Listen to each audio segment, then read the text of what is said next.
સાસણગીરની નકલી વેબસાઇટ બનાવી છેતરપિંડી આચરવામાં આવી। ઓનલાઈન બુકિંગ કરી પ્રવાસીઓ સાથે છેતરપિંડી કરવામાં આવી રહી હતી। જંગલ સફારી અને સિંહ દર્શનના નામે છેતરપિંડી કરવામાં આવી। પોલીસે મુખ્ય આરોપી રાશિદ ખાન અયુબ ખાનને ઝડપી લીધો છે। બુકિંગના નામે પ્રવાસીઓ પાસેથી નાણાં પડાવતો હતો। આરોપી પાસેથી 2 મોબાઈલ જપ્ત કરાયા। જગન્નાથ મંદિર અને શ્રીધામ આશ્રમની વેબસાઇટ બનાવી હતી।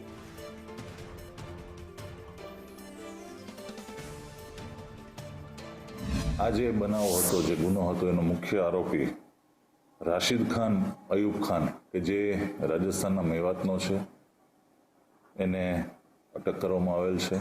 હવે એના અલગ અલગ બેંક ડિટેલ જે અગાઉ એની જે બેંક ડિટેલ જે બેંક એના ઉપયોગમાં લીધેલી છે, બેંક એકાઉન્ટ્સ, એ ઉપરાંત એની જે 20 ફરિયાદો જે અત્યારે પ્રાથમિક તબક્કે મળી છે NCCRP પોર્ટલ ઉપર, તો એમાં કેટલા રકમનું ફ્રોડ થયું છે એ બધું વધારે ઊંડાણપૂર્વક તપાસ કરવાથી એ જાણકારી મળશે।